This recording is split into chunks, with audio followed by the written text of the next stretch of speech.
a otra. Bueno, pues vamos a la opinión de Héctor Gil Müller, académico y analista, sobre el último informe de Andrés Manuel López Obrador y el arranque de la legislatura. La voz de los protagonistas. Contacto telefónico.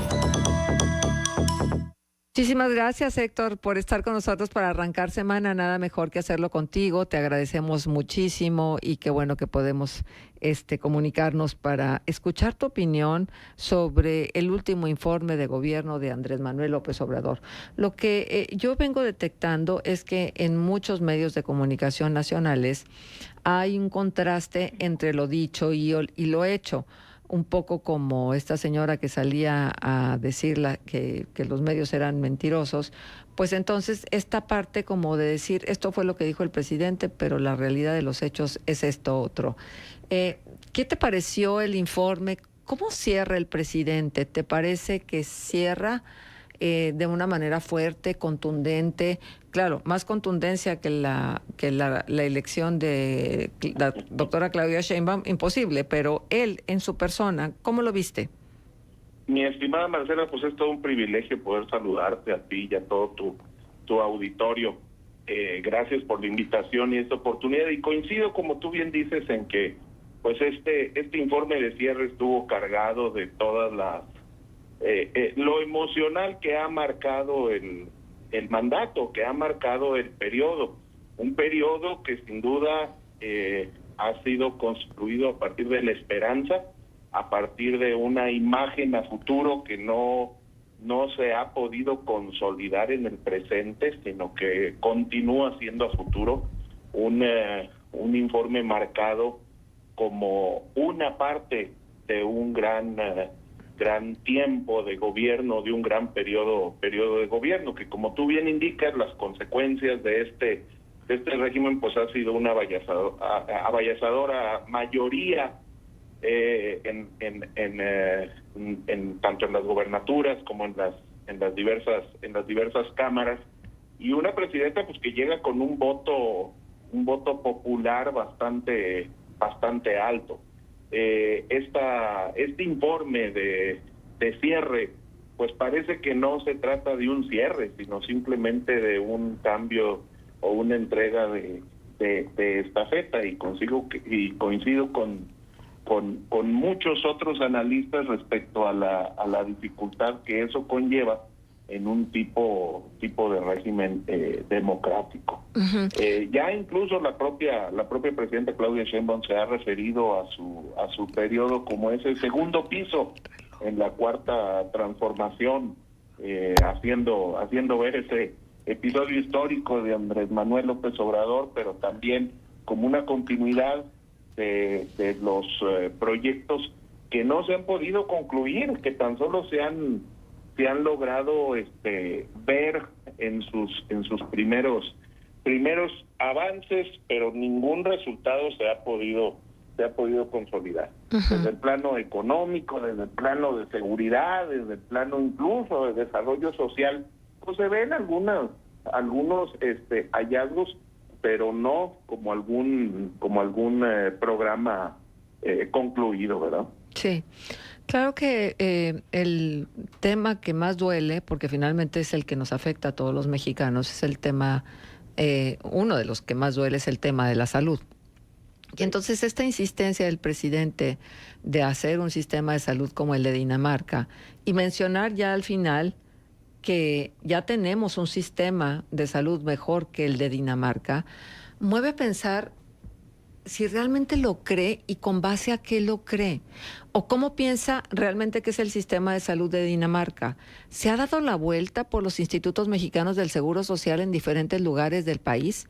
Que yo recuerde, cuando he estado aquí, por lo menos en la comarca lagunera, pues no ha visitado las unidades del Instituto Mexicano del Seguro Social aquí en Torreón, ni la 71, ni la 16, ni la 88. Entonces, a lo mejor, digo, él tiene buena fe y está pensando que sí, pero quienes se encargan de hacer lo necesario para que realmente sea un buen sistema de salud no lo han hecho. ¿O cuál es la insistencia? ¿O a qué obedece insistir en algo que fácilmente se puede comprobar que no es?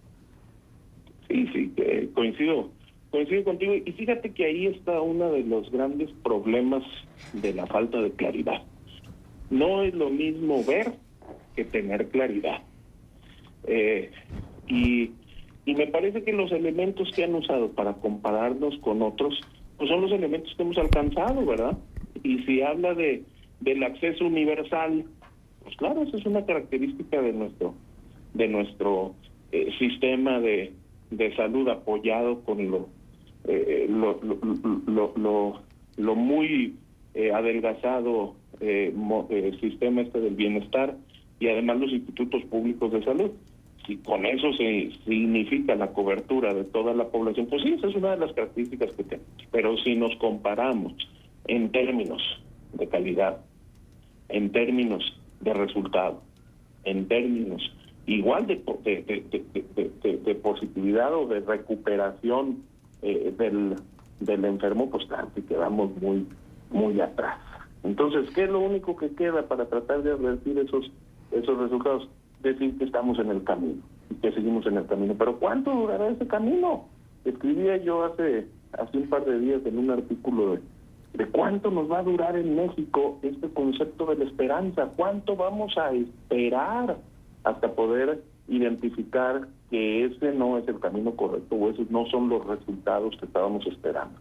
Pues los aztecas cuando salieron de esa mítica Aztlán en busca de Tenochtitlán, se llevaron más de 2 siglos, por poco, y duraban más tiempo buscando Tenochtitlán que viviendo en ella antes de la conquista. Entonces, pues se nos da mucho, lamentablemente, eso de esperar y de saber que ya vendrá y que ya mañana alcanzaremos y que más adelante, ahora en el segundo piso, podremos ver eso, pero no tenemos una estrategia clara, no tenemos unos hitos seguros ni esos resultados que podemos alcanzar para saber con qué nos vamos a estar comparando. Ajá. Héctor, es que la pregunta es, ¿seguiremos en el sexenio que está por entrar con esta misma estrategia de decir lo que no es, pero además con tal seguridad que pareciera que no hay lugar a dudas?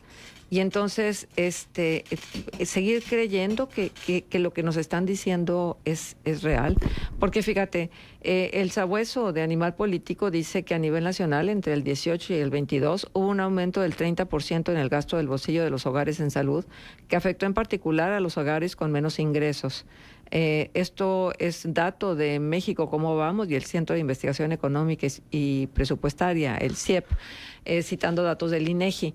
Y entonces, pues digo, si la gente está teniendo, a pesar de que están tan escasos los recursos, está teniendo que emplearlos en la salud, quiere decir que algo no está funcionando y que no somos un sistema como el de Dinamarca.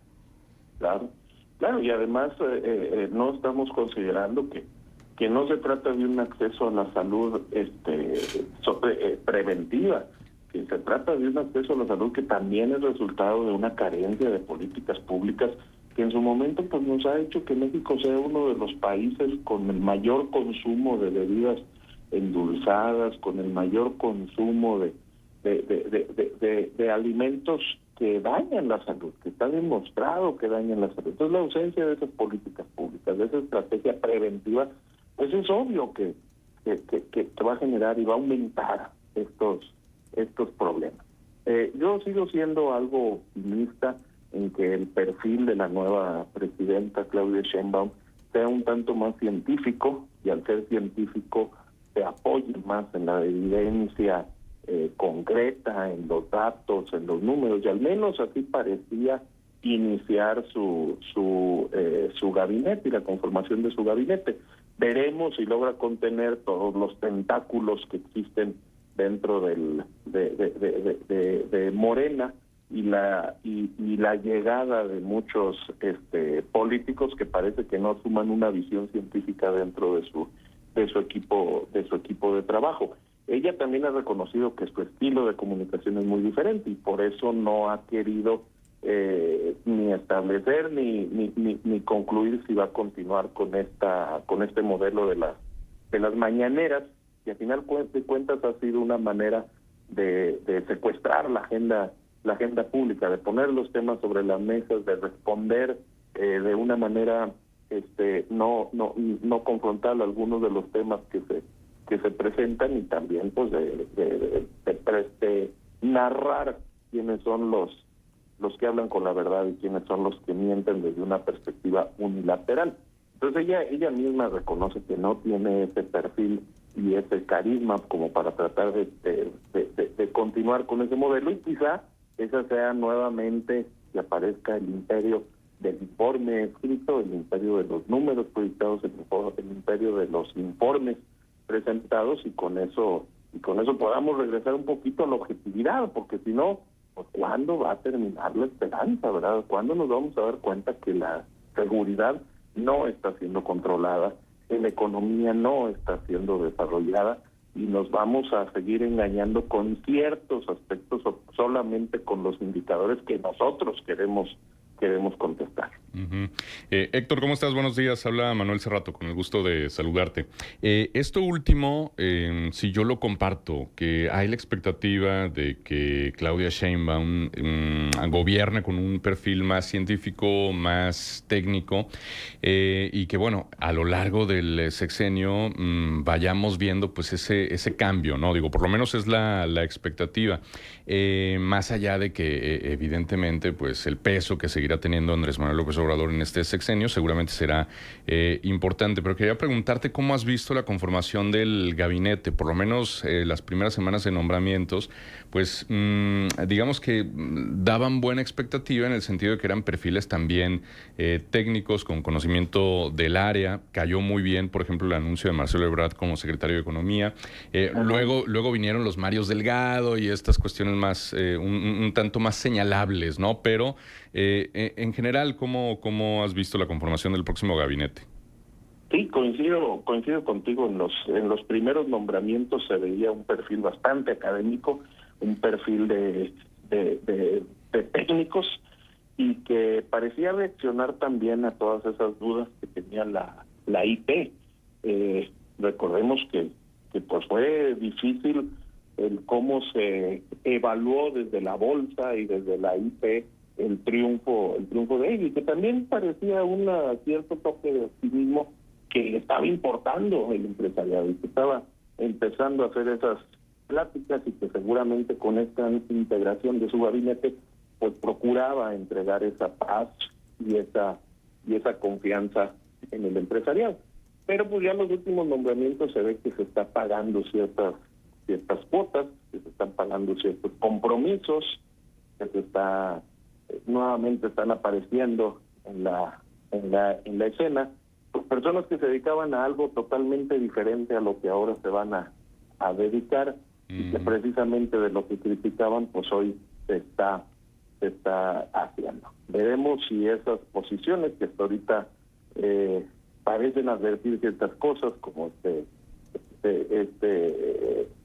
señor Delgado en la Secretaría de Educación, que parece procurar que el futuro de Morena ahora sea con los propios cuadros sindicales, pero pues, veamos si pueden ser contenidos por los perfiles un tanto más técnicos, un tanto más de cuidado del buen gobierno, y que no tengamos un episodio como lo tuvimos con el presidente Vicente Fox, en que tuvimos un gabinetazo tan bueno que no podían trabajar en conjunto. Sí, exacto.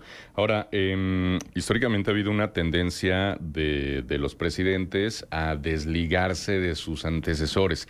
¿Qué tanto podría ocurrir esto con Claudia Sheinbaum, o qué tanta influencia seguiría teniendo Andrés Manuel López Obrador, más allá de todo lo que ha dicho, de que él se va y se retira y que no va a influir? Pero bueno, ya sabemos cuántas veces ha dicho que se retiraba de la política y no lo hacía, ¿no? Pero ¿qué tan posible crees que sea eso, ese deslinde, o se rompería la inercia en esta ocasión y no habría tal?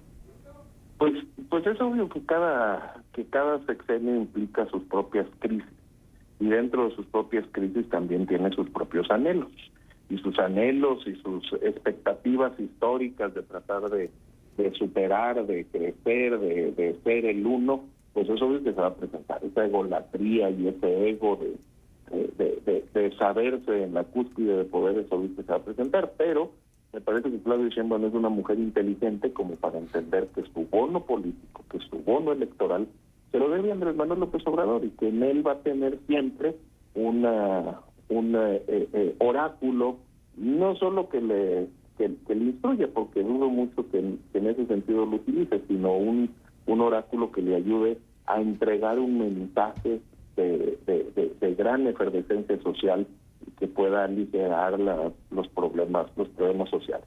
Lo vivió en las diferentes crisis en el metro y vivió cómo fue el presidente desde esa tribuna de la mañanera quien trataba de suavizar o de aligerar la presión social que en su momento tenía la entonces jefa de gobierno. Sí, fíjate, o sea, la verdad es que yo no termino de entender cómo a nivel nacional, en una mañanera, con tanta gente que puede estar verificando datos y puede estar contrastándolos, a veces se dicen cosas que no son. Y entonces se interpreta la realidad, porque eso es una interpretación de la realidad, no es una realidad. Está él interpretando, el presidente, lo que quiere. Y entonces, por ahí la divergencia de datos, y no es que uno quiera que le vaya mal al presidente, sino yo de verdad me pregunto tantas veces como hay cuestionamientos en los datos que proporciona, esa sangre fría para decir las cosas que están pasando aparentemente de una manera y que los datos dicen que son de otra. Esta capacidad, yo no diría de mentir, porque me parecería que es decir demasiado, sino de tener una interpretación de los datos distinta, no confunde, no hace que sea tan más difícil el ejercicio de gobierno, porque las expectativas son muchas. Claro, y parece interpretarse como una figura de heroísmo la traducción de un mensaje y la traducción de esos datos. Las cosas, decía la Torá que las cosas no son como son como somos. Y a veces es muy fácil que desde una perspectiva positiva, un dato frío y tremendamente negativo, pues le busquemos la manera como lo traducimos y lo presentamos de una manera positiva, ¿verdad? Pero los romanos acuñaron esa frase, traductores, traidores. Entonces hay una traición en esa traducción, una traición a la verdad. Y entonces parece ser un tema de heroísmo el socavar, como tú bien dices, esa objetividad, esa claridad que nos dicen los datos, al menos también adoptar cuáles datos. ¿Qué datos vamos a tomar de perdida, verdad? Si hay un problema de corrupción en algunos datos que no puede haber también hay datos tendenciosos que pudiesen contar las cosas como no son, pero parece que en su momento los datos no son tendenciosos cuando están a favor, ¿verdad? Y cuando están en contra se convirtieron en tendenciosos. Entonces como tú bien señalas, pues bueno, la construcción política lamentablemente persigue un fenómeno de seducción. Y a nosotros nos atrae muchas veces esa traducción positiva de las cosas, esa traducción heroica de entender cómo un indicador equivocado se puede convertir en el inicio de lo que en futuro sea bueno. Y eso es sumamente peligroso, como tú bien señalas, porque lo único que termina ocasionando es que la sociedad no quiera participar, no entienda participar. Y una sociedad que no participa es una sociedad que está renunciando a su madurez, está renunciando a su crecimiento. Y luego, cuando queramos retomar el camino, acuérdate, mi estimada, que siempre es más difícil salir de algo que entrar. Así como en la vida es más fácil entrar en las adicciones que salir de ellas, entrar en un mal gobierno es más fácil que cuando queramos salir de él. Y la reconstrucción de instituciones, la reconstrucción de la confianza, la reconstrucción y seguimiento de los indicadores, pues va a ser sumamente difícil y complicado cuando nos estamos acostumbrando a perseguir este tema idiático, este tema esperanzador y este tema donde todo está bien, mientras no ocurra. Es que, a ver, si no reconoces que tienes una enfermedad, la que sea, ¿sí? Y no te la dice el doctor adecuado, que te da un diagnóstico y te da una ruta para poder eliminar esa enfermedad, pues va a ser muy difícil que te alivies. A mí lo que me preocupa es eso, que la inexactitud de los datos enamore, sí, por supuesto, y haga que la gente tenga una percepción positiva y que entonces no se reconozca dónde estamos parados y que eso inhiba la atención necesaria en suficiencia, en calidad, en todo, y que entonces sea cada día más difícil poder resolver esos problemas. Por ejemplo, también citaba el presidente en su informe la situación de CFE y Pemex. Cuando la verdad es que yo creo que este 2024 ha sido un año de tinieblas en función del servicio básico, que es el de los usuarios de domicilio, ya no digamos las empresas. Entonces, claro, pues sí, mucho dinero invertido. ¿Y la calidad del servicio? Sí, totalmente de acuerdo, y es por confundir que son los elementos que vamos a hablar, ¿verdad? El que haya más contratos de luz, pues no nos habla que seamos más competitivos. El que se emitan más recibos, pues no nos habla que tengamos una mejor calidad. El que exista más gasolineras y se consigan más gasolineras, pues no nos habla que sea una gasolina con acceso a la población. Entonces, coincido contigo en cómo esto pues nos va a dificultar el camino, y pues tarde que temprano el golpe va a ser duro. El golpe cuando despertemos va a ser duro. Sí. Yo recuerdo mucho, hablando en términos muy actuales y de tecnología, que decía, Facebook me ha enseñado que tengo muchos amigos. Twitter me ha enseñado que soy muy intelectual. Instagram me ha enseñado que tengo una vida muy feliz. Cuando despierte, el golpe va a ser duro. Claro. Sí. Ahora, pues simplemente el presidente había ofrecido que ya dejaríamos de importar gasolina y que entonces seríamos autosuficientes en la producción de gasolina. Bueno, dice el presidente, antes de terminar el gobierno dejaremos de importar el 90% de combustibles y a finales de este año seremos autosuficientes en gasolina. ¿Sí? ¿En serio? ¿Lo seremos? Imagínate, y esa, ¿cuál es la estrategia para dejar de importar gasolina? ¿Verdad? A mí me preocupa, fíjate, ya no me preocupa tanto el saber si no vamos a importar gasolina, porque lo cierto es que lo vamos a seguir haciendo. ¿Cómo vamos a recuperar de las Fuerzas Armadas el control también de las refinerías? ¿Cómo vamos a volver a civilizar lo que hoy está militarizado? Porque siempre es más difícil salir que entrar en algo. Bueno, pues sí, hay mucho que decir respecto a este sexto informe del presidente Andrés Manuel López Obrador. Estos son los oscuros de los claroscuros, pero por supuesto que hay otras situaciones que hay que reconocer que se ha hecho muy bien, pero es que lo que se hace bien, pues es que ni siquiera hay que aplaudir. Lo que se hace mal hay que exigir, que yo creo que esa es la parte que luego los gobernantes no entienden. No llegaron a los gobiernos para que les aplaudiéramos lo que pudieran estar haciendo bien. Llegaron a los gobiernos para que resuelvan lo que necesitamos que resuelvan, y hay que incidir en ello constantemente para que no se pierda de vista. Así es. Bueno. Totalmente de acuerdo. Pues muchísimas gracias, Héctor. Saludos. ¿Cómo está Saltillo? ¿Lloviendo?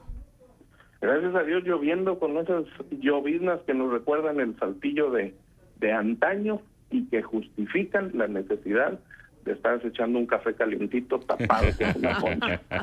Muy bien. Aprendemos de ustedes. Correcto. Gracias, Héctor. Un abrazo hasta Saltillo. Fuerte abrazo. Héctor Gil Müller, académico y analista, estuvo con nosotros. ¿Y usted qué opina? Es que